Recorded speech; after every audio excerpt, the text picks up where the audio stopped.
Ini bab menangis kerana takut kepada Allah. Dengan sanadnya Imam Bukhari meriwayatkan dari Abi Hurairah dari Nabi SAW, sabda baginda, 7 macam orang Allah akan memberi naungan kepada mereka, yaitu salah seorangnya ialah orang yang ingat akan Allah, fafadat ainah, maka mengalirlah air matanya. Babul khawfi min Allah, ini bab takut kepada Allah. Dengan sanadnya Imam Bukhari meriwayatkan dari Hudzaifah dari Nabi SAW, sabda baginda, ada seorang lelaki di kalangan umat dahulu, dia yusi'uz zan bi'amalih, mana tidak yusi'uz zan bi'amalih, berprasangka buruk terhadap amalannya.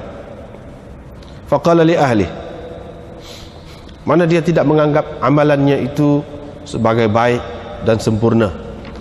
Dia berkata kepada ahli keluarganya, apabila aku mati, kamu ambillah aku dan kamu taburkan, yakni abu aku ke dalam laut pada hari yang panas. Mereka melakukan apa yang disuruhnya itu. Lalu Allah mengumpulkannya dan Allah bertanya dia, apakah yang mendorong kau berbuat begitu? Orang itu menjawab, ma hamalani illa makhafatuk, tidaklah mendorong aku berbuat begitu kecuali kerana takut kepadamu. Faghfara lahu, maka Allah mengampunkannya. Dengan sanadnya Imam Bukhari meriwayatkan dari Abi Sa'id dari Nabi SAW bahawa baginda ada menyebut tentang seseorang dari kalangan umat yang lalu, mimman kana salafa au qablakum, sama maknanya, yang mana Allah telah memberikan kepadanya harta benda dan anak pinak, yakni a'tahu, yakni Allah telah mengurniakan kepadanya. Apabila dia hampir mati, orang itu berkata kepada anaknya, berkata kepada anak-anaknya, ayya abin kuntu, bagaimana ayah, bagaimanakah aku, yakni kepada kamu, ayya abin kuntu,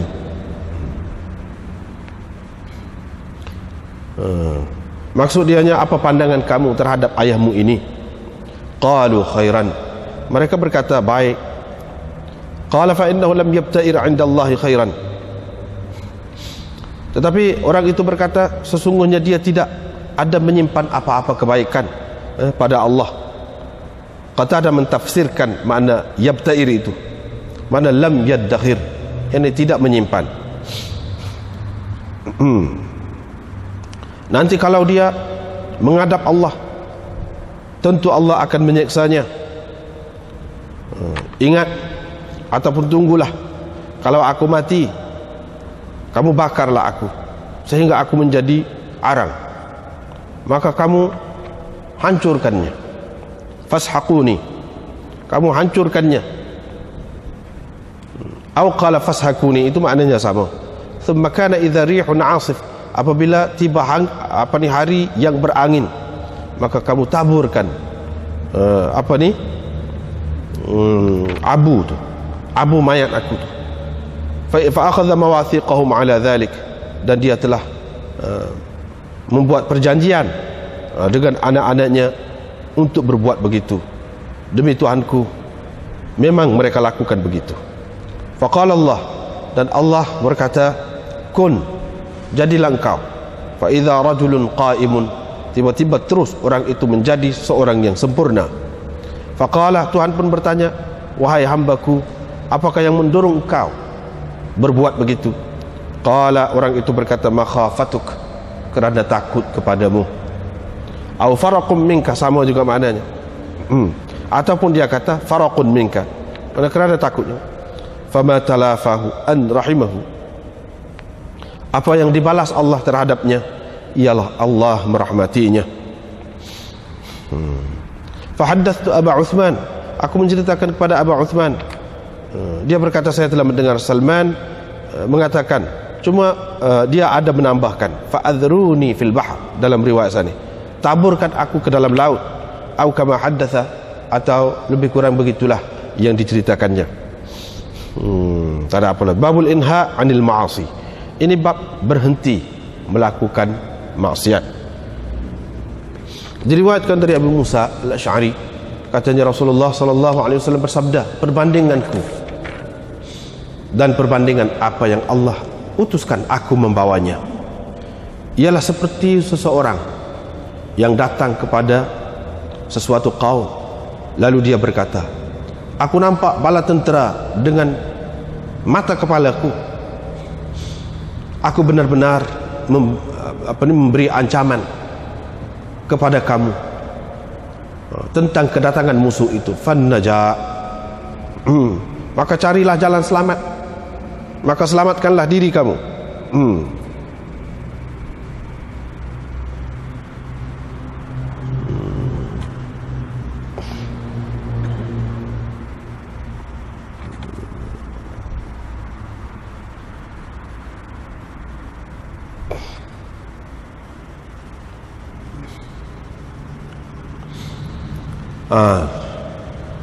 Fa'ata'ahu ta'ifatun, maka satu golongan menurutnya, mengikutnya. Mereka pun lari ala mahalihim, dengan perlahan-lahan, dengan cara mereka masing-masing, pada waktu malam. Fanajau, maka selamatlah mereka. Wa kadzabathu ta'ifatun, sementara satu golongan yang lain pula mendustakannya. Tiba besok pagi, musuh telah pun datang menghapuskan mereka, membasmi mereka, menghapuskan mereka semua sekali. Diriwayatkan dari Abi Hurairah bahwa beliau mendengar Rasulullah sallallahu alaihi wasallam bersabda, sesungguhnya perbandinganku dengan manusia ini seperti seseorang yang menyalakan api. Apabila telah cerah keadaan sekelilingnya, apabila api itu telah menyinari apa yang di sekelilingnya, ja'al al-farash wa hadhihi ad-dawab, kelekatu dan binatang-binatang ini merempuh api itu, masuk ke dalamnya. Orang itu cuba menghalaunya, cuba menghalau binatang-binatang tadi, tetapi mereka mengalahkannya. Binatang-binatang itu tidak menurutnya, terus mereka menyerbu ke dalam api itu, masuk ke dalam api itu. Fa ana akhidhun, atau fa ana akhudhu bi hujazikum, sesungguhnya aku benar-benar memegang tempat kilas kamu, tempat kilas kain, pegang situ, ataupun tempat pending kamu. Aku betul-betul memegang pending kamu, ikat pinggang kamu, supaya kamu tidak terjerumus ke dalam neraka. Tetapi mereka mahu juga masuk ke dalamnya. Diriwayatkan dari Abdullah bin Amr, beliau berkata, Rasulullah sallallahu alaihi wasallam bersabda, orang Islam yang sebenar ialah orang yang mana orang-orang Islam lain terselamat daripada gangguan lidah dan tangannya. Orang yang berhijrah sebenarnya ialah orang yang meninggalkan apa yang dilarang oleh Allah. Ini bab sabda Nabi SAW, sekiranya kamu mengetahui apa yang aku tahu, nescaya kamu ketawa sedikit. Dengan sanad yang Imam Bukhari meriwayatkan dari Abi Hurairah, beliau berkata, Rasulullah SAW bersabda, kalaulah kamu tahu apa yang aku tahu, nescaya kamu ketawa sedikit dan menangis banyak. Diriwayatkan daripada Anas, katanya Nabi SAW bersabda, sama juga dengan tadi, kalaulah kamu mengetahui apa yang aku tahu, nescaya kamu ketawa sedikit dan kamu menangis banyak. Babun hujibatin nar bisyahawat, neraka dikelilingi oleh keinginan-keinginan, oleh kesukaan-kesukaan. Ataupun neraka itu didindingi dengan keseronokan-keseronokan. Diriwayatkan dari Abi Hurairah bahwa Rasulullah SAW bersabda, neraka dikelilingi oleh keseronokan, surga dikelilingi oleh makarih, yakni perkara-perkara yang tidak disenangi oleh perasaan. Babun al-jannatu aqrabu ila ahadikum min syirakin alihi. Ini bab surga lebih hampir kepada kamu dari tali kasutnya. Neraka pun seperti itu juga. Diriwayatkan dari Abdullah, katanya Nabi SAW bersabda, syurga lebih hampir kepada kamu dari tali kasut kamu, dan neraka pun seperti itu juga. Diriwayatkan dari Abi Hurairah dan Nabi SAW sabda baginda, ucapan penyair yang paling benar ialah kata-kata penyair ini, yaitu ala kullu syai'in ma khalallaha batilu. Ingatlah, segala sesuatu selain Allah karut belaka. Babul liyanzur ila man huwa asfala minhu. Ini bab, hendaklah seseorang melihat kepada orang yang lebih kurang, orang yang lebih rendah lagi daripadanya. Jangan dilihatnya kepada orang yang lebih daripada dia, lebih tinggi daripadanya. Diriwayatkan dari Abi Hurairah dari Rasulullah SAW sabda baginda, apabila seseorang dari kamu melihat kepada orang yang diberi kelebihan daripada dia pada harta dan pada kejadiannya, maka hendaklah dia melihat kepada orang yang rendah lagi daripadanya, orang yang kurang lagi daripadanya. Bab man hamma bihasanatin aw sayyi'atin. Ini bab orang yang bercadang mahu melakukan sesuatu kebaikan ataupun keburukan. Dengan sanadnya Imam Bukhari meriwayatkan daripada Ibnu Abbas dari Nabi SAW, pada apa yang Nabi SAW riwayatkan dari Tuhannya, katanya, sesungguhnya Allah tabaraka wa ta'ala katabal hasanat was sayyi'at, telah menentukan kebaikan dan kejahatan. yakni telah menentukan kebaikan dan kejahatan itu akan dilakukan oleh manusia. Thumma bayyana dzalik. Kemudian Allah menerangkannya, menerangkan tentang kejahatan dan keburukan itu. Sesiapa yang bercadang mahu melakukan sesuatu kebaikan tetapi tidak dilakukannya, Allah menulisnya di sisinya untuk orang itu sebagai satu kebajikan yang sempurna. Kalau dia bercadang untuk melakukan sesuatu kebaikan dan dilakukannya, nescaya Allah menulis 10 kebaikan untuknya hingga kepada 700 kali ganda, hingga kepada berganda-ganda lagi. Wa man hamma bisayyi'atin, sesiapa yang bercadang mahu melakukan sesuatu kejahatan tetapi tidak dilakukannya, Allah menuliskan untuknya satu kebajikan yang sempurna. Tetapi kalau dia bercadang melakukan kejahatan dan dilakukannya, nescaya Allah menuliskan untuknya satu sahaja kejahatan. Bau mayuttaqa min muhaqqaratiz dzunub. Ini bab dosa-dosa kecil yang perlu dijauhi. Ini bab dosa-dosa yang dianggap remeh tetapi perlu dijauhi.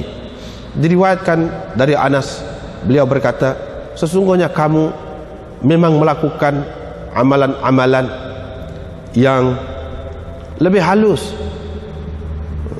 pada pandangan kamu daripada rambut, tetapi sesungguhnya kami menganggap amalan-amalan yang seperti itu di zaman Nabi SAW sebagai perkara-perkara yang membinasakan.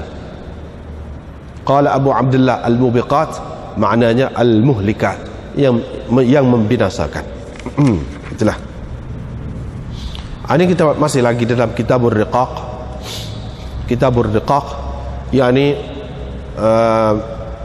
hadis-hadis yang melembutkan hati manusia, yang membersihkan jiwa manusia. Al-buka min khasyatillah. Amalan ni iaitu menangis kerana takut kepada Allah. Mana kalau sesiapa ada hak ni, mana hati dia boleh jadi lembut juga, boleh jadi halus, boleh jadi bersih. Kalau dia ada hak ni. Kerana takut kepada Allah. Takut kepada Allah seperti kita maklum bukan makna takut semata-mata, tidak. Takut, malu, macam-macam lah, bercampur semua. Itulah yang dikatakan takut kepada Allah. An Abi Hurairah, daripada Abi Hurairah, dia sebut ini hadis yang masyhur yang semua kita maklum. tujuh macam orang yang Allah SWT bagi perlindungan, yang bagi dia tu, mereka itu berlindung di bawah naungan arash pada hari yang tidak ada la zilla illa zilluhu, tidak ada naungan kecuali naungannya. Yaitu salah seorangnya yaitu orang yang zakarallah, ingat kepada Allah, lalu mengalir air matanya. Nah, ini salah seorang lah daripada hak tujuh tu. Jadi dia ingat kepada Allah, mengalir air matanya.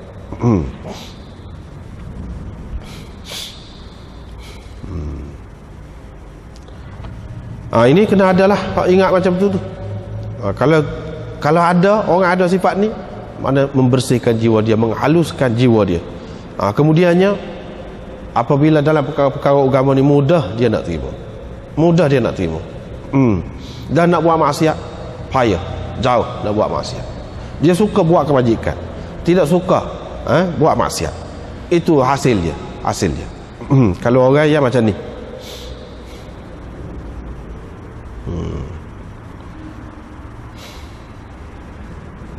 tak apalah. Babul khauf min Allah, khasyiyah dan khauf, lebih kuranglah makna dia. Jadi orang ni kita sudah jumpa dah sebelum pada ni banyak kali dah hadis ini, iaitu satu orang cerita orang zaman dulu. Kira-kiranya dia ni bukan orang tidak baik, orang baik. Sebab tu dia kata yusi'u dhann bi'amali, dia bersangka buruk terhadap amalannya. Yang ni dia tidak berasa dia baik, padahal dia baik dah. Sebab itulah dalam hadis ni dia tanya anak-anak dia tu, ayah ni pada pandangan kamu ayah macam mana? Anak dia kata khairan, baik, ataupun kita kata terbaik. Maknanya baik dengan anak-anak dia. Makna orang baik bukan orang yang jahat semata-mata, tidak. Cuma dia berasa hak dia buat tu sikit, dia tidak simpan banyak, itu maknanya. Jadi dia takut kepada Allah SWT, walaupun dia sudah baik, dia sudah buat dah kebaikan, tapi dia berasa kurang sama. Dia berasa tak sempurna sama dia. Jadi orang yang ada sifat macam ni bagus. Apabila dia ada sifat macam ni, dia akan berasa nak buat kerja sama dah tak cukup, tak sempurna, nak buat biar molek lah. Itu kebaikannya semasa dia hidup, kebaikan semasa dia hidup. Apabila dia berasa dia tidak sempurna, dia kurang sama, dia nak buat lebih lagi lah. Dia nak lebih lagi. Dia kata kalau dia pergi berjumpa Allah tentu Allah seksa dia. Lepas tu tindakan dia apa? Dia suruh apabila dia mati seperti yang kita baca tadi, dia suruh buat. Lepas tu perlu kiranya dia lepaslah, kira-kiranya lepaslah daripada azab Allah. Makna dia ni hancur, tak ada gapo dah, tak ada gapo dah. Kalau kita, maknanya ini dia guna fikiran ni, cerita umat dulu, bukan umat kita sekarang ni. Sekarang ni tak boleh nak bakal lagu tu. Syariat kita lain. Ini hak dulu. Mana kalau sebelum pada ni pun kita sudah jumpa dah bicara. Hak dulu kalau buat lagu ni pun tidak menjadi kesalahan, tidak menjadi kesalahan. Tetapi hak umumnya tidak buat lagu ni, cerita ni. Sebab itu jadi kepelik tu. Kalau sudah bakal belaka, apa perlu suruhnya? Kalau sudah bakal belaka, maknanya tidak bakal juga. Dia ni cara dia sendiri, dan dia buat begitu kerana takut kepada Allah Subhanahu Wa Taala. Mana dikira tidak salah lah pada masa tu. Kira-kiranya tak ada gapo dah, nak saya gapo dah, kita tak ada dah. Sahaqa tu maknanya kalau kita giling, setelah hancur dah giling lagi, kisah lagi, kisah tu biar halu betul. Jadi nak saya gapo lagi, dia tak ada gapo dah kira-kiranya. Itu kerana dia takut kepada Allah SWT. Kira-kiranya kalau dia ada lagi sesuatu, dia dikira sesuatu lagi, boleh lagi diseksa. Yang sakit-sakit ni kerana kita ni mempunyai tubuh kita seperti yang ada ni. Apabila sudah hancur sampai begitu, nak berasa gapo dah? Mana tak ada dah dia ni, kira tak ada. Itu tujuan dia. Pasal apa? Dia berasa tidak sanggup nak menghadapi azab Allah Subhanahu Wa Taala. Jadi Allah Subhanahu Wa Taala tahu maksud dia tu, perasaan dia tu, tahu perasaan dia. Bila begitu, Allah SWT menjadikan dia seorang yang sempurna. Lepas tu tanya dia, sajalah untuk pengajaran kepada orang kemudian. Hak lain-lain pula gitu juga. Hak lain-lain pula gitu juga. Tanya dia apa sebab buat lagu tu. Dia pun cerita sebab takut kepada. Nak ceritanya sini, takut kepada Allah SWT tu, kadang-kadang kalau tindakan tu tak berapa tepat lah, tak berapa kena, baik lagi daripada tidak takut. Baik lagi daripada tidak takut. Baik lagi daripada tidak takut. Kalau tak takut, boleh buat apa saja. Ni dah salah lah kita kata larilah daripada cara biasa tu. Tetapi masih ada lagi jalan mengikut syariat yang lalu. Dulu kita sudah bicara dah ni, baca dalam hasyiah tu macam-macam dia sebut, panjang dah cerita dia. Tetapi kalau zaman kita mengikut syariat masing-masing lah. Kita tak boleh buat salah misalnya kerana takut kepada Tuhan maka kita bunuh diri. Tak boleh lagu tu. Tak boleh. Sebab apa? Sudah jelas lah dalam Quran, dalam hadis apa sebut tak boleh bunuh diri. Maknanya melakukan sesuatu yang masih boleh diterima lah, walaupun agak pelik sikit, masih tidak dikira sebagai kesalahan.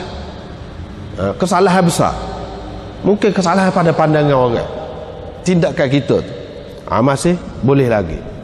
Allah SWT tengok hak lebih pentingnya hati dia tu, apa hak dia buat, sebab apa dia buat gitu. Ketika tu orang lain tak tahulah, orang lain tak faham dah tu.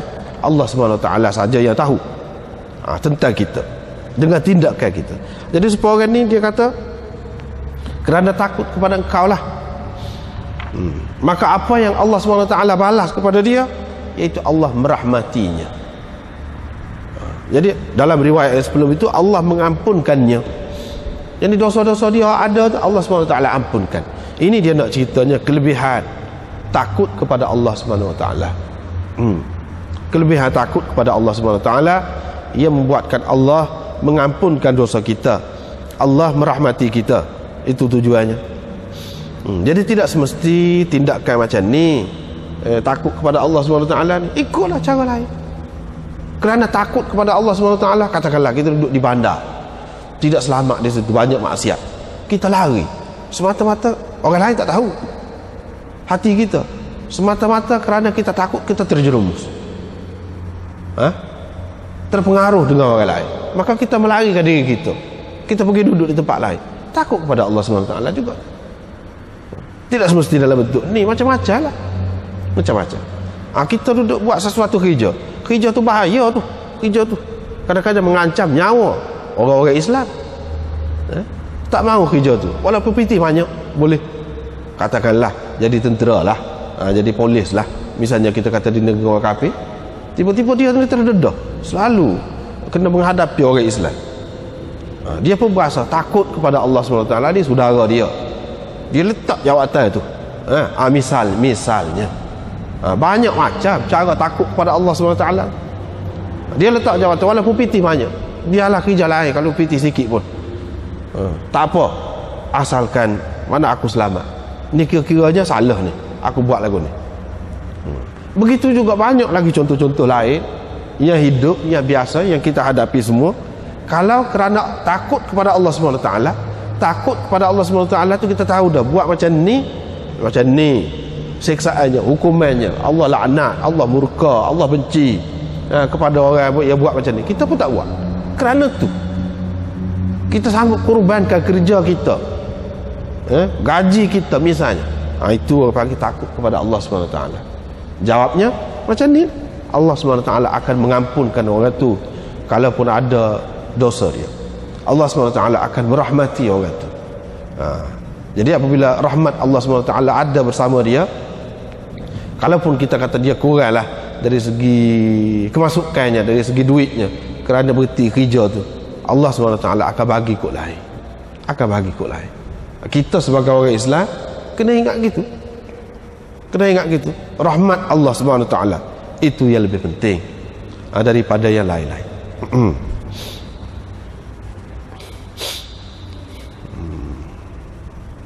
Seperti lah juga kalau buat lagu tu, seperti lah. Tidak kata mesti bakar cara lagu ni. Ini satu contoh zaman dulu, maksudnya takut kepada Allah. Babul inha anil ma'asi. Ini bab berhenti melakukan maksiat.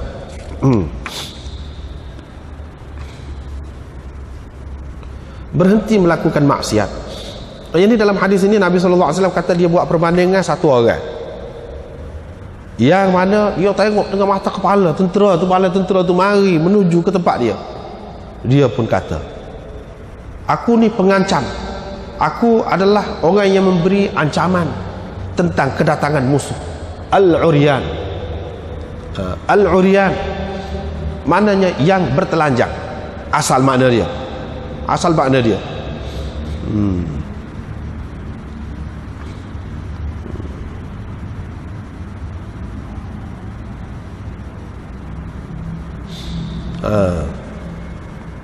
Fannaja, selamatkan diri kamu. Satu makna lagi, ini bagus juga, bukan al-uryan tetapi al-arban. Al-arban. Anda cuba tengok dalam hasyiah ni, nombor apa?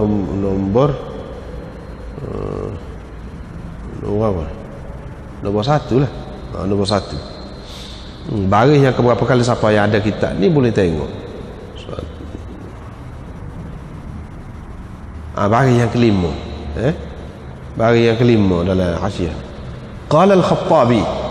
Khattabi berkata, rawa Muhammad bin Khalid al-Arban biba muwahhadah. Fa in kana mahfuzan fa ma'nahu sahih wa huwa al-fasih bil inzar. La yakni wa la yuri. Yuqalu rajulun arban ay fasihul lisan. Min a'rab ar-rajul an hajati idza afsaha anha. Itu. Maknanya saya seorang yang memberi ancaman dengan jelas, dengan nyata. Itu makna.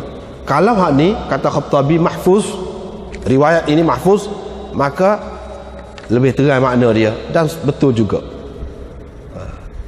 Tetapi kalau kita pakai maknanya kalau hak ni teranglah, makna cerita dengan terang, bukan sebut secara sindir-sindir, tidak.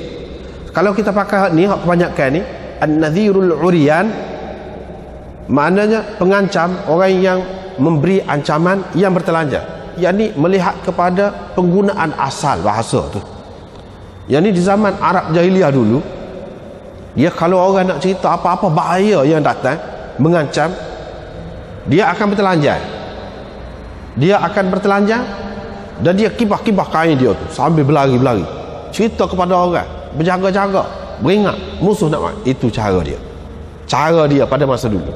Adapun Nabi SAW dan orang kemudian, orang Arab kemudian, dia guna perkataan ni, tapi bukan dia bertelanjang, tidak. Mana nak cerita seperti orang tu lah bersungguhnya. Hak zaman dulu nak menceritakan apa-apa, siapa dia bertelanjang, kibah baju dia tu, kain dia tu. Aku ni macam tu lah, mana bersungguh-sungguh, bukan main-main. Fannaja, maka selamatkanlah diri kamu. Jadi dia buat perbandingan dia tu dengan orang yang memberi ancaman tadi. Tengok sesuatu bahaya, tiba-tiba ada satu golongan ikut dia, larilah satu golongan dengan cara masing-masing. Hak tu naik unta, hak tu naik kuda, hak tu berjalan kaki, tak kira lah, lari menyelamatkan diri. Tetapi ada golongan yang lain yang mendustakannya. Pagi besok, pagi lagi sampai ada musuh. Bila sampai, hak mana ada tu menghancurkan habis, memusnahkan habis, menghapuskan habis. Aku pun lagu tu juga. Cuma hak ni masalah akhirat, hak tadi hak masalah dunia. Kalau masalah dunia, misalnya sekarang ni kan banyak kan, ada dia bagi ancaman, dia bagi maklumat awal, maklumat awal, tentang ribut kah ataupun macam-macam tufan kau nak mari, dia bagi ancaman. Dia cerita dalam masa sekian-sekian beberapa hari lagi, ataupun gunung berapi kau nak meletup, gunung berapi kau nak meletup melalui alat-alat dia tu. Pihak dia mengisytiharkan, menghebahkan kepada orang ramai bahawa gini-gini. Seperti yang berlaku di negeri-negeri yang maju, banyak juga dia boleh kesan betul juga. Jadi hak mana-mana lari tu selamatlah. Hak mana dengar kata dia, hak mana tak lari tu kenalah dia, kena. Maknanya begitu. Hak ni pasal dunia, Pasal akhirat tak ada siapa boleh cerita. Nabi saja yang boleh cerita. Jadi dia kata manusia ni begitulah. Hak selamatnya macam mana? Ikut Islam. Tidak selamatnya kalau tidak ikut Islam. Maka kalau apabila tak ikut tu, binasalah dia. Binasa. Jadi hak nak di sini apa dia? Meninggalkan maksiat. Maksiat itu adalah di antara hak Nabi SAW kata jangan buat. Kalau kamu buat, kamu kena gini-gini. Tiba-tiba ada orang yang tu, ada orang yang tidak tu. Hak tidak tu kan? Tak turut perintah Nabi, larangan Nabi SAW. Kenalah dia, masuk neraka. Hak turut, selamat. Ini maknanya tajuk ni, iaitu berhenti melakukan maksiat. Kita nak tahu mana maksiat tidak maksiat. Nabi SAW ceritalah. Hak dia cerita tu, bahaya dia tu yang mengancam kita kalau kita buat. Serupa dengan apa? Serupa dengan musuh tadilah mari. Dia tengok sendiri musuh mari. Orang yang reti, yang tahu, yang mengaji, yang ada alat cukup, tengok dah ni ribut nak mari. Kita tak dengar hak dia. Ni kalau kita dengar hak dia, kita selamat. Hak ni begitu juga. Dia kata dah kalau buat gini-gini masuk neraka. Kalau buat gini begini azab dia, seksaannya. Kita tak ikut. Bila tak ikut, kenalah kita. Itulah yang dikatakan kita kena meninggalkan maksiat. Meninggal maksiat tu kita nak tahu mana? Nabi SAW cerita lah. Dia cerita dah benda ni bahaya. Benda ni mengancam kita. Benda ni beri kebaikan kepada kita. Ini jalan selamat kita. Ini jalan bahaya kepada kita. Kita langgar semacam. Maknanya membahayakan kita sendiri. Kalau dalam dunia akibat tidak turut orang yang tahu sampai binasa satu bangsa, sampai hancur, musnah mereka, dihancurkan oleh musuh. Akhirat pula betul juga. Itu perbandingannya. Satu lagi perbandingan, iaitu satu orang menyalakan api. Apabila menyalakan api, cerahlah keadaan sekeliling. Faedah api kan ada dia, faedah dia tu, iaitu kita dapat cerah. Tapi adalah hak tak cerdik ni. Ada hak tak cerdik. Api tu sepatutnya kita ambil munafaat, ambil cahaya dia tu. Bukan kita pergi terjun dalam tu. Ni ada dia. Hak jenis makhluk. Ni perbandingan. Kita halau dia, kita kebah dia. Mari tekas macam, mari ke api. Tekas macam mari ke api. Aku betul-betul sudah macam pegang ni, kilah kamu. Pegang tempat kilah ni, pegang kemah, jangan pergilah. Mana sekat pergi. Pegang ikat pinggan misalnya tu. Pegang saja, jangan pergi. Pergi semacam. Maknanya pergi masuk neraka. Begitulah juga maksiat, apa-apa yang dilarang oleh agama tu. Mana benda tu sebenarnya neraka tu, api tu. Api, tapi kita tidak tahu. Kita tidak nampak sebab kita tidak nampak. Sebab kita tidak nampak. Kita keadaan kita tidak tahu ni betul-betul serupa kita macam kelkatu, macam benda-benda terbang tu, binatang-binatang yang terbang, serangga yang macam tu. Pergi terkam, pergi ke api. Tu lagu tu lah. Tidak tahu benda tu akan membakar diri kita. Dia berasa seronok, suka pergi masuk ke situ. Setara tu je kita. Kalau tak ada orang yang cerita, setara tu. Jadi Nabi SAW melalui agama yang dia buat mari tu, dia sekat. Dia halal. Dia cerita itu api, jangan masuk. Perkara-perkara yang dilarang oleh Allah SWT, apa yang ada juga. Dia ada lah tu hikmat dia supaya api. Kalau tak ada api, kita nak masuk lagu mana? Nak makan nasi pun tak boleh. Tak nak makan beras. Hikmat dia tu ada lah. Kita tak sosok ahok tu. Apa yang dia buat juga maksiat. Apa dia buat kita ni ada perasaan nak benda tak molek, tak perlu seahok tu. Hak tu memang perlu dalam hidup ini. Seperti mana kita perlu kepada api. Kalau tak ada api, macam mana nak ada cahaya? Tapi bukan nak suruh masuk dalam api. Itu maknanya kita kena faham. Ada benda tu bukan bermakna nak suruh kita buat. Kita kena tahu ada dia tu untuk apa. Gitu. Nak tahu mana? Nak tahunya melalui Nabi lah. Dialah yang cerita. Benda ni walaupun apa sinar-sinar ni bukan benda molek. Molek pun daripada jauh saja moleknya. Kalau kita pergi dekat tak boleh, bahaya kepada kita. Berasa saja sedap, nampak sedap, suka kita. Tapi kalau kita pergi, bahaya.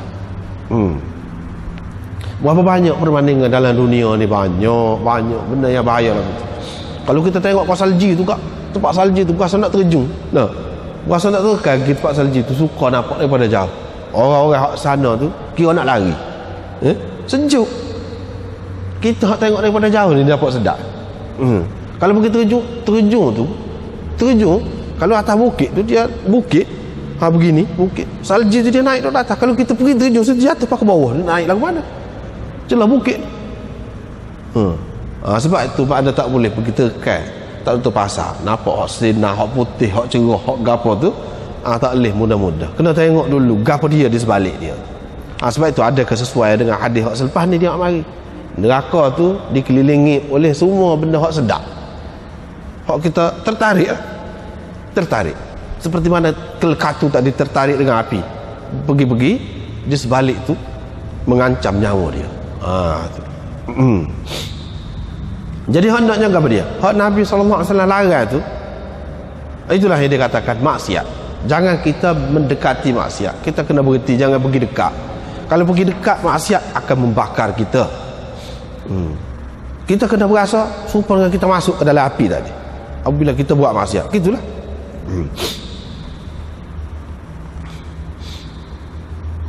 Seterusnya, orang Islam yang sebenar ialah orang-orang Islam lain selamat daripada lidah dia dan tangan dia. Selamat orang Islam yang lain daripada lidah dan tangan dia. Mana apa? Mana dia tidak melakukan maksiat. Dia tidak melakukan. Dia menahan diri dia. Tangan dia daripada buat benda tak molek. Lidah dia daripada mengucapkan perkara yang tidak baik. Dia tak ada. Itu maknanya dia tidak melakukan maksiat lah. Bukan makna dengan tangan, dengan lidah saja, dengan apa-apa sajalah. Sebutkan tangan itu pasal kekuasaan, segala-galanya terkumpul di dia tu yang utamanya. Lepas tu untuk nak kata kat orang mudah. Kalau nak buat benda lain payahkanlah. Tapi kalau dengan lidah mudah nak kata kat orang. Lepas tu Nabi SAW tak kata dengan ucapan dia, tapi dia kata dengan lidah. Sebab apa? Sebab ini isyarat dengan apa bentuk sekalipun tak boleh menyakiti orang Islam. Misalnya ada juga orang dia benci kepada orang tu, dia nak nganyi kat orang, dia jelal lidah. Dia jelal lidah. Dia tidak kata, tapi dia jelal lidah. Lagu tu pun tak boleh juga. Tak boleh juga. Itu makna menyakiti juga. Sebab tu dia sebut lidah. Dengan lidah tu boleh kita nak ejek orang, boleh juga kita nak kata uduh pada orang. Boleh. Mana tak boleh belaka. Dia tak buat dengan apa cara sekalipun, dengan isyarat kau, dengan apa kau, tak. Maknanya dia tidak melakukan maksiat. Situ maknanya. Dan orang yang berhijrah ialah orang yang meninggalkan apa yang dilarang oleh Allah. Apa yang dilarang oleh Allah itulah maksiat lah. Apa yang dilarang oleh Allah, kalau kita buat, mana kita deraka kepada Allah. Itulah maksiat. Muhajir yang sebenarnya, takut-takut kita kata kita tak ada berhijrah bersama Nabi SAW, tak dapatlah pahala hijrah besar tu. Nabi SAW nak cerita di sini maksud hijrah sebenarnya, makna hijrah sebenar yang tetap ada sampai bila-bila. Kamu tak usah usahlah, tak ada hak tu pun. Hak ni semua orang boleh ada, duduk mana, iaitu meninggalkan. Hijrah tu makna meninggalkan apa yang dilarang oleh Allah, yang ni tidak melakukan maksiat. Itu makna hijrah dah lah, dapat pahala dah, pahala hijrah. Itu satu perkara. Yang keduanya, Nabi SAW tak mahu bagi sahabat-sahabat dia yang berhijrah tu, yang ada dalam Quran sebut kelebihannya, bukan main sebutnya pahala muhajirin tu. Jangan berasa sedap hati. Sebab apa? Orang yang berhijrah sebenarnya bukan semata-mata yang berpindah daripada Mekah tu pergi ke Madinah, tetapi yang sebenarnya yang meninggalkan larangan Allah. Mana supaya seterusnya dia jaga tu, barulah ada makna hijrah tu yang sebenar. Sini pun ada makna meninggalkan maksiat juga. Ini bab Nabi SAW bersabda, kalau kamu tahu apa yang aku tahu, nescaya kamu suka sedikit dan menangis banyak. Kalau kamu tahu. Kalau kamu tahu apa yang aku tahu, suka sikit menangis banyak. Suka sikit ialah panjang lah. Kalau kita nak ni saja ni pun panjang dah. Suka sikit menangis banyak. Pasal apa? Pasal kalau kita duk tengok hak dalam dunia ni sebentar sangat. Kalau kata lama 80 tahun 90 tahun pun hidup sebentar je. Hak sebenarnya nak banding dengan akhirat. Lepas tu kalau hak suka-suka tu, kadang-kadang hak suka-suka kita buat tu dengan melanggar perintah Allah Subhanahu Taala, dengan melanggar hukum Allah Subhanahu Taala, menyebabkan kita jadi dihukum gini-gini. Kalau lah nampak hak tu, tak ada lah suka tu, tak ada suka, menangis hak banyak. Bahkan kebanyakan hak dalam dunia ni hak banyaknya, tapi Allah Subhanahu Taala pun tak nampak. Banyak hak tak suka sebenarnya, hak tak sedap. Hak tak sedap. Hakikat dia tu, hakikat dia tu. Kalau kita tahu waktu tak lalu nak makan, tak lalu. Tapi Allah SWT tuduh. Nah, sehingga kita berasa makan daging lembu, makan gotu-gotu ni sedap. Kadang-kadang dia tunjuklah, mana dia tunjuk pada tempat-tempat tertentu, tapi kena mikir. Tunjuk makanan tu juga kalau lama sikit bau busuknya, Allah tak lalu. Orang hak kita kata comel, hak kita kata lebih gitu gini tu, kalau dah mati tak ada gapo kakak yang menakutkan, busuk pula tu tak ada orang nak letak atas rumah. Tak ada orang nak letak walaupun dia tu siapa pun. Itu hakikatnya. Gapo kita ni, gapo kita ni, nak suka sangat tu, banyak sangat nak suka sangat tu, gap dia kat kita ni. Dia jadi apabila nampak benda-benda tu tak ada. Air hak nampak minum cerah jernih tu, sukalah kita, suka. Di sebalik tu gap dia. Hak dalam tanah hak cemah-cemah. Duk lalu di sekitar tu, di celah-celah tu. Hak je ni. Lepas tu dalam tu ada kumai, ada gapo. Kalau tu hari nampak sepola alak lah. Besar hak kumai tu dah. Kau nampak sepola alak, kau nampak sepola apa nama ni nyamuk, kau nampak. Tak boleh nak minum gitu. Tak boleh nak minum. Tapi Allah SWT lindung. We tak nampak. Kalau tidak, tak ada suka. Nabi SAW, kamu apa ni, kamu akan ketawa sedikit, menangis banyak tu sebab Nabi SAW dia nampak. Kalau kita tak nampak tadi tu, kita saat ni pasal ada hijab tadi lah. Hijab tu bagus juga untuk kita orang biasa je. Kalau nampak tak jadi tidur lah. Tak jadi tidur. Sama ada nampak hak akhirat tu ke, tak jadi hidup dunia kita. Tak jadi. Dah Nabi SAW kata dalam hadis Bukhari ni pun sudah sebut dah, kalau dia tunjuk bidadari, bidadari paisah orang dalam dunia, paisah. Orang pasti nak kerja jalan mana? Dah kalau paisah. Tak ada nak nikah dah lah. Tak ada nak nikah. Lagu mana dunia nak jadi? Tak boleh. Tidak. Hikmah Allah SWT tidak nak lagu tu. Begitu juga kalau tunjuk neraka, tunjuk azab kubur, sudahlah. Tunjuk azab kubur tu asal tunjuk neraka. Tak jenera tidur dah. Tak jenera tidur. Apabila tak jenera tidur, nak akhir jalan kau sakit kepala. Tidak. Hikmah Allah SWT tidak nak lagu tu. Sebab tu dia tak boleh nampak.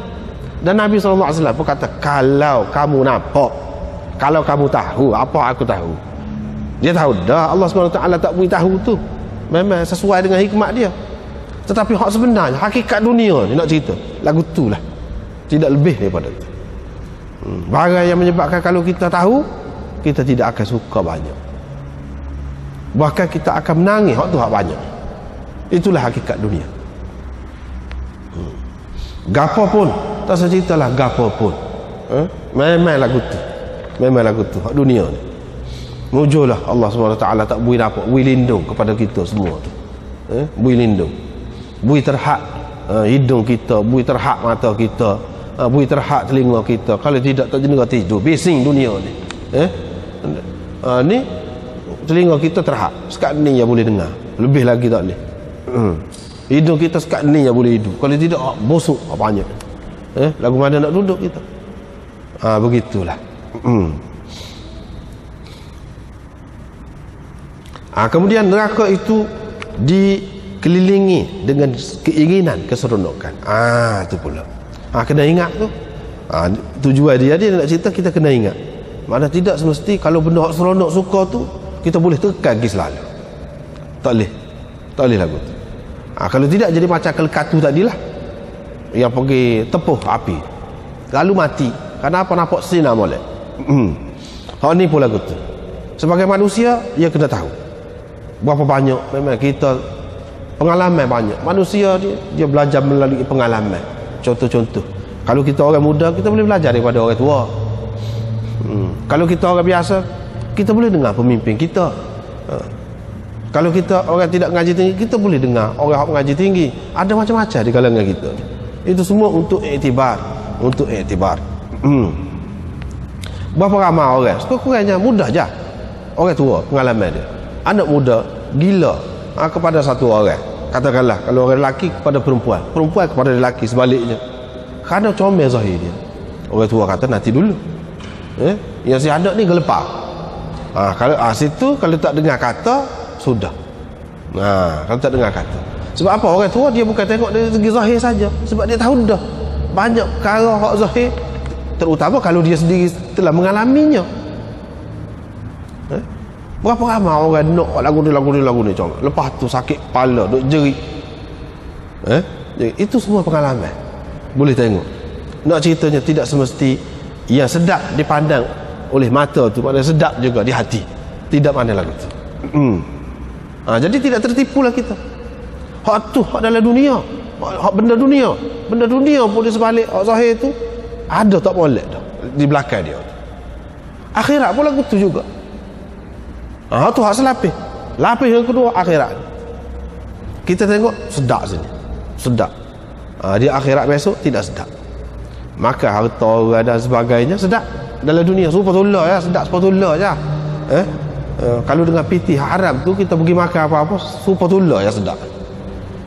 Tetapi saya esok dalam Quran apa sebut makan api. Hak tu hak tidak sedap. Hak tu hak sebenarnya hak di belakang dia tu, di belakang. Begitulah juga cerita-cerita lah Nabi SAW ditunjukkan kepada Nabi kita SAW pada malam Mi'raj tu begini-begini, dia nampak orang ni gini. Tu apa dia? Hakikat di sebalik tu, di sebalik setiap perbuatan. Tapi sedap nampaknya. Syurga pula tak sedap. Tak sedap. Berapa banyak lagu tu. Di sebalik tidak molek tu ada hak molek. Berapa banyak? Memang banyak benar lah. Banyak benar. Sekurang-kurangnya kita kata kita boleh mengalami semua. Kalau tidur pagi sedap benar tidur pagi. Nak bangun maya subuh tu sedap. Tak sedap tu. Kecuali orang yang sudah lagu lain lah, jiwa dia tu sudah terdidik benar lah. Kalau hak biasa-biasa ni tak sedap. Terutama kalau sejuk. Sejuk-sejuk pula. Tapi di sebalik tu, di sebalik orang tidak suka kalau kita tebal juga, kita dapat ke apa? Tu hak akhirat. Kalau hak dunia, nak suruh berjaya, kalau kita kata orang ngaji lah, nak suruh berjaya, baca sedap, baca kuat sangat. Tak sedap, sakit mata, sakit kepala juga, sakit belakang, tak sedap. Tapi di sebalik orang tak sedap tu kejayaan. Bila berjaya tu semua orang suka, kita sendiri pun suka. Semua orang suka. Orang boleh tumpai kita pula kemudian. Tetapi tak sedap dulu. Tu dunia akhirat serupa, lebih kurang je perbandingan Allah SWT buat. Penat buat kerja, penat. Memang tak sedap lah. Tapi lepas tu apabila kita dapat hasil, situ suka. Memang sifat Allah SWT buat alam dia ni memang macam tu. Bukan dunia saja, untuk akhirat ada kaitan dengan akhirat pula gitu. Kemudian al-jannah aqrab ila ahadikum min syiraki na'lihi. Lebih dekat daripada tali kasut dia. Mana dekat benar lah. Nak ceritanya di sini orang Arab kalau dia kata lebih dekat daripada tali kasut, mana nak ayat dekat benar. Dekat benar. Neraka pun dekat benar. Ini nak cerita dari segi hakikat dia. Hakikat dia. Yakni kita ni kalau kita kata dah, kita ni duduk dalam dunia, bila-bila masa boleh mati. Bila-bila masa boleh mati. Bila mati tu temu selalu. Hak itulah hak dalam surah Yasin tu dia kata, ya laita qaumi ya'lamu bima ghafara li rabbi. Aduhai, kata dia, alangkah baiknya kalau kaumku tahu apa yang aku dapat sekarang. Bila dia mati saja, nampak selalu. Bila dia mati, dekat benar.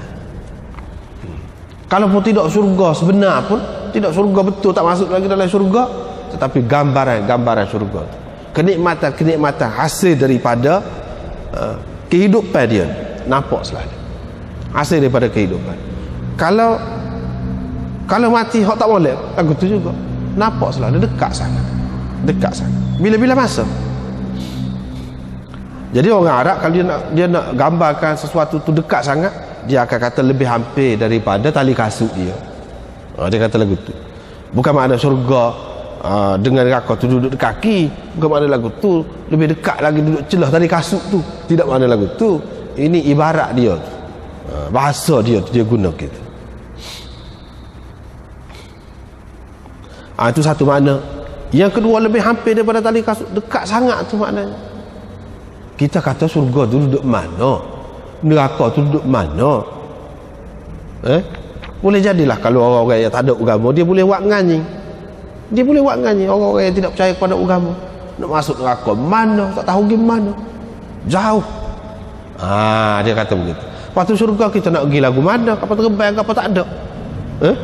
Kapal terbang kojek tak ada. Dia tu bukan duduk dalam kawasan mana alam biasa ni. Lepas tu nak pergi lagu mana? Jawabnya dekat belaka. Dekat tu kepada Allah Subhanahu Wa Taala. Kepada kita mungkin jauh. Jadi tidak mudah, tidak payah sikit abuk kepada Allah Subhanahu Wa Taala untuk memasukkan kita ke dalam syurga, untuk memasukkan kita ke dalam neraka. Walaupun kita sudah hancur lebur dah, kita rasa jauh, tak tahu mana dah, kita kata Allah Subhanahu Wa Taala boleh memasukkan dengan mudah saja. Dekat kepada dia, jauh kepada kita. Kepada dia dekat, mudah saja, tidak payah. Jangan kata jadi kalau kita buat gini-gini macam mana kita nak boleh masuk. Tak seharusnya, tak usah fikir hal tu. Kepada Allah Subhanahu Wa Taala terlalu dekat. Itu makna yang kedua. Makna yang ketiga, lebih hampir daripada tali kasut tu, maknanya untuk masuk ke dalam syurga kadang-kadang tidak payah, dekat sangat je. Dengan ucapan je, 2 kalimah syahadah, dakhalal jannah. Nabi SAW kata masuk dalam syurga. Katakanlah seorang tu sepanjang hayat dia hidup sebagai orang yang bukan Islam, orang kafir lah, buat jahat semua. Bila dia ni masuk Islam, mengucap 2 kalimah syahadah tu, masuk ke dalam syurga. Itu makna hampir tu. Makna hampir. Tidak kata payah, susah, kena naik bukit dulu baru boleh masuk syurga. Kena naik bukit dulu baru masuk neraka. Tidak. Hak ni dia dengan ucapan je kadang-kadang tu. Dengan ucapan je. Apa ni, boleh masuk syurga, boleh masuk neraka. Seperti hak malam minggu lepas dia sebut, seseorang tu dia kecek, dia tak ada berasa gapo-gapo pun, tahu-tahu dia masuk syurga kerananya. Seseorang tu bercakap, dia tidak berasa gapo-gapo pun, cakap gitu-gitu je, tahu-tahu dia masuk neraka kerananya. Mana nak cerita hampir, tidak payah nak masuk syurga ataupun nak masuk neraka ni, tak payah. Tidak kata kena melalui beberapa hari nah, buat kerja, sesuatu kerja barulah boleh dapat. Tidak. Dengan ucapan saja pun boleh masuk ke dalam syurga. Dengan ucapan je masuk dalam neraka, boleh. Itu makna yang ketiga.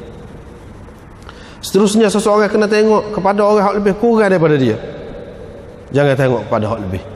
Kalau tengok kepada hak lebih, jadi sakit hati semua, tak senang hati lah. Jadi masalah. Kena tengok kepada orang yang kurang. Dari segi mana? Dalam hadis disebut, kalau Allah SWT kurniakan kepada satu orang, kepada orang lain kelebihan dalam harta benda, ada anak lebih-lebih anak, kita jangan deki, jangan iri hati, jangan ada perasaan-perasaan yang tidak molek. Bahkan kita kena bersyukur, muja dah setara ni kita. Kita ramai lagi orang lahak teruk lagi. Kita ada juga anak, ada lagi orang tak ada anak. Kita ada juga jadi-jadi walaupun tidak jadi semua. Ada orang yang tak jadi seorang anak. Kita tak ada kaya lah, tak ada kaya, tidak jutawan lah. Tapi ada orang lain sesak lagi pada kita, tak boleh nak makan benar. Kita boleh juga makan. Dia kena duduk situ, baru tenang jiwa dalam hidup dunia ni. Kalau tidak, serabut sama. Begitu juga wal khalq, dalam kejadian. Kalau kita kurang, kita ni kurang lah, uduh lah. Ada lagi hak uduh lagi pada kita. Mujur lah sekarang ni. Ada orang yang Allah SWT buat cacat, kita tidak. Ada orang hak lubai dosa, nak mana kita lubai dua juga. Walaupun kita kurang pun. Misal, mana kena fikir gitu. Dari segi harta benda, dari segi kejadian, dari segi apa, kena duduk situ. Kalau tidak, jadi susah hati hidup dalam dunia. Susah hati. Dan kita kena cari kelebihan yang lain. Kelebihan tu banyak, bukan dari segi harta benda sahaja. Kelebihan tu banyak, bukan dari segi anak pinak sahaja. Kelebihan tu banyak, bukan dari segi kejadian sahaja. Bukan dari segi rupa yang comel sahaja, tidak. Kita boleh bawa satu kelebihan yang lain, iaitu budi pekerti yang mulia, yang mana ada nilai dia sendiri. Ada nilai dia sendiri. Kalau kita kalau seorang perempuan lah, dia tu kurang lah, kita kata kurang comel, dia kena tengok berapa ramai orang yang comel, cerah tangga juga. Dia tidak comel pun suami dia sayang kepada dia, alhamdulillah. Kan bagus tu kalau mikir lagu tu. Begitu juga yang lain-lain, dari segi harta benda ke apa. Kalau kurang dari segi tu, kelebihan manusia ni tidak serupa. Orang tu lebih dari segi kaya dia, tapi tak senang juga dia. Dari satu segi bimbang semua. Biar aku tidak lebih dari segi tu, aku ada kelebihan dari segi lain. Misalnya, dia kena berpuas hati dengan apa yang ada pada dia. Kelebihan seseorang, kemuliaan yang orang bagi kepada seseorang, bukan kerana satu benda saja, tidak. Banyak. Orang ni lebih dia kerana ilmu dia, orang ni lebih dia kerana baik budi dia, orang ni lebih dia kerana kedudukan dia, kerana dia sebagai pemerintah. Dia tidak kaya, tetapi jasa dia banyak pada orang, jadi orang hormat juga pada dia. Gitu. Lepas tu bukan dengan kekayaan saja nak dapat pahala ni. Banyak lagi cara nak dapat pahala. Allah SWT buka pintu untuk dapat pahala ni bukan melalui kekayaan saja. Banyak lagi cara lain. Jadi kita tak perlu pusing. Banyak lagi kelebihan lain. Kita buat mengikut apa yang ada pada kita, yang senang kepada kita. Itu maknanya. Man hamma bihasanatin aw sayyi'atin. Sekatulah. Wallahu a'lam.